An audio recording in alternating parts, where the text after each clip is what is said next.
So on top half strategy, your main goals are basically to make as many straightforward and sensible arguments as possible and to stay relevant till the end of the debate. Now, you may be asking, how do you really stay relevant until the end of the debate?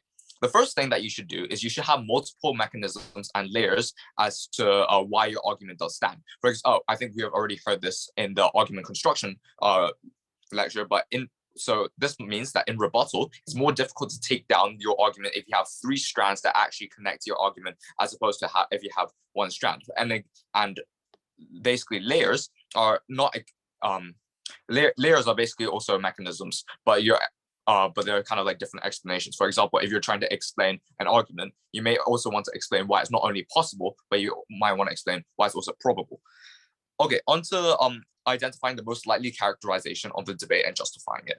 We think that characterization ultimately looks like what the debate looks like. For example, if you're talking about the debate, this house would legalize drugs, there is a fundamental difference between if the main actors are 50-year-olds versus if they are 10-year-olds, in that one actually has the ability to make a rational choice about whether they want to do drugs versus the 10-year-olds who don't really because their brains aren't developed. So the third thing that to do if you want to stay relevant is you need to identify the heart of the debate and show why your arguments actually address it. So, for example, if you were Psy government and we went back to that debate about this house would legalize drugs, you could say that people enjoy drugs as Psy government, but this is actually quite irrelevant to the debate because the debate is really about whether who is better saved on their side of the house, who saves more lives from these drugs because they're obviously very dangerous substances. So saying that, oh, we get some sort of utilitarian benefit from people enjoying drugs isn't really like addressing that sort of argument, and thus is going to be less credited by the judge. So also, last thing on POIs, I think you should always prioritize engagement with a diagonal team if you can. Even if they don't offer any, you could always just say, I will take a POI from closing if you're opening half, and vice versa. For example, if you're closing half, you say, I can take a POI from opening. This at least shows that you try to engage within your speech, even if they don't offer any, and you won't be like penalized for it because you did show that you try to give a POI and actually communicate with the opening or closing team. Next slide, please. So on backup strategy, your main goals are twofold. First, you're trying to choose the right extensions. Maybe this looks like a better characterization of what the debate actually looks like. For example, going back to that earlier characterization, if you show that the main actors in the debate, this house will legalize drugs, aren't actually 50-year-olds, but they are 10-year-olds, this kind of frames what you said, what the opening said out of the debate. Because it means that their arguments aren't very important because only if the 50-year-olds are the ones who suffer, but they aren't the ones who are taking drugs, then their argument basically has no weight in the debate. And that's how you can actually win over your opening half. But it also means that you're not choosing a series of arguments in a vacuum, as you may be able to get away with on opening half, but you're actually trying to fit your extension around the debate. So how do you do this? You basically identify the gap that comes from your opening and you try to fix it. So this may come in the form of additional mechanization, or this may come in the form of impacting. For example, in my recent debate, this house will punish clubs for their fans' off-court behavior. We basically, our opening said hooliganism, you get more hooliganism on side on our side, on their side of the house, and this is bad for the economy. So we actually elaborated on this, and we talked about the damage caused to the property of the clubs, and how this means that fewer people go, which affects the club because it now sells fewer tickets. It can't renovate stadiums as much, right? We actually just gave more in-depth arguments that actually show why the economy is harmed step by step, as opposed to simply asserting that, oh, the economy is harmed. And I think that was a really crucial gap that allowed us to really take the debate over our opening.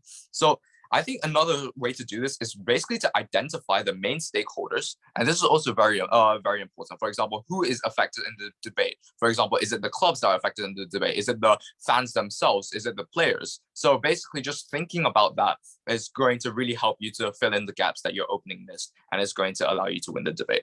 So there's also something you should do is you should identify who is winning in the debate so far. If your opening is losing, you should try to identify why and fix it. Maybe they didn't actually give a suitable counterfactual and they are struggling to defend it because they're making your arguments in a vacuum, or maybe it's because they mechanize this link very weakly, and so you can actually fill in by giving an analysis extension. There's also another thing you should note is that if your opening has taken winning arguments, then you should largely focus on rebuttal, adding mechanisms and impacts, and being strategic. What this means is that basically, if you think your opening is going to win, for example, if they're like a national team from Canada or China or something, and they've already taken winning arguments, it's sometimes better to just go for a second as opposed to trying to come up with winning material and ending up coming third or fourth.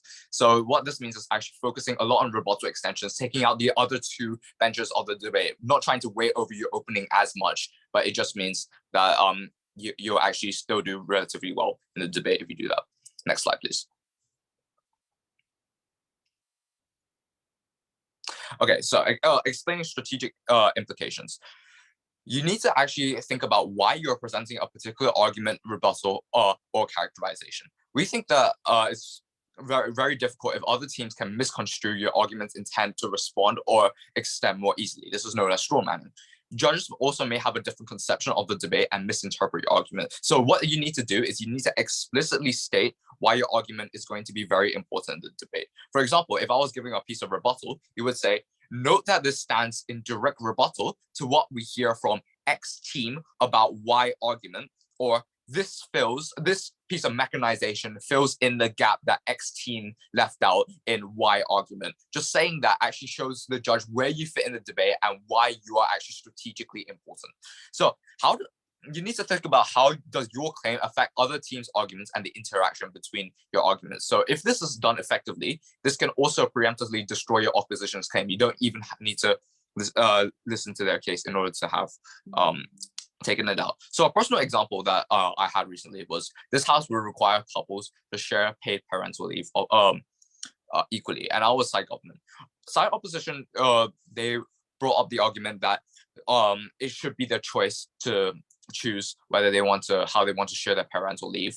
And basically we knew that in prep time. So what we did is that we preemptively had some mechanisms to try to say that, look, this is not true from the very get-go, and thus opposition couldn't actually build their case. So we gave two reasons to the judge why it would be down to the woman. The first thing that we said, that you note that you get a lot of stigma from religious organizations that actually have a lot of weight in the status quo.